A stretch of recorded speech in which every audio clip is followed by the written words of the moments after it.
C'est pas évident à tordre, hein. C'est dur cette tôle.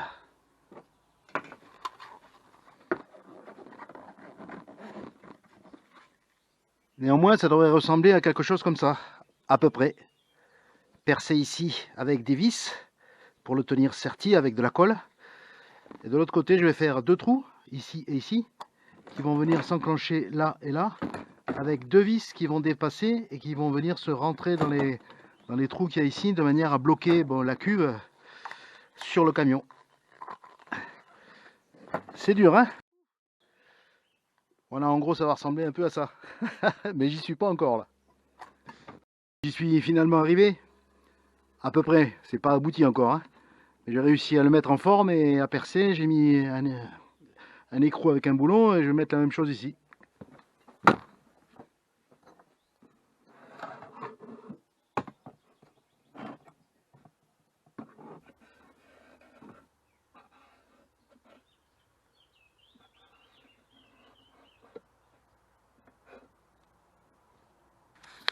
Voilà, ça c'est les deux fonds. Il y a un côté que j'ai appelé A et un côté que j'ai appelé B. Parce que c'est pas tout à fait les mêmes, hein. C'est pas de millimètres.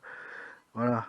Donc maintenant je découpe ça, mais en laissant une épaisseur supplémentaire que je puisse replier, qui va venir en cache. Voilà, ça va venir se mettre là avec des parties rabattues autour là.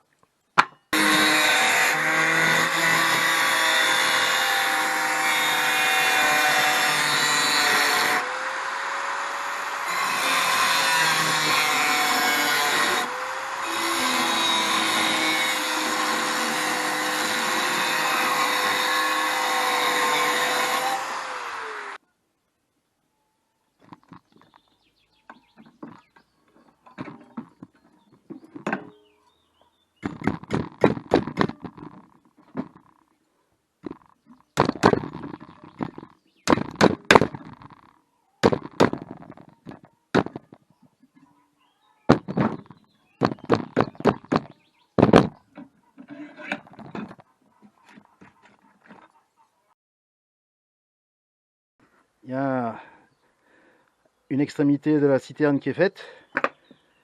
Il manque l'autre que je vais découper de la même façon que j'ai découpé celle-là. Voilà. Côté A avec côté A.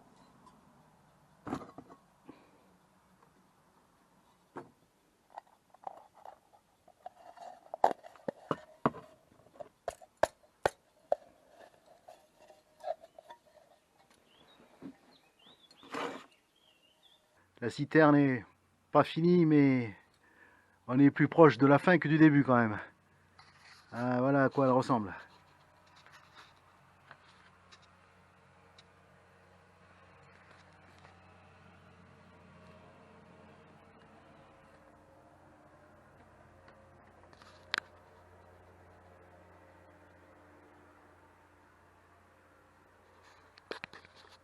Alors, il manque un capotage que je vais mettre dessus pour cacher ces boulons, un trou avec un bouchon qui servira à la remplir parce que j'ai mis un paquet de colle dans l'espoir que ça soit étanche et un trou ici derrière.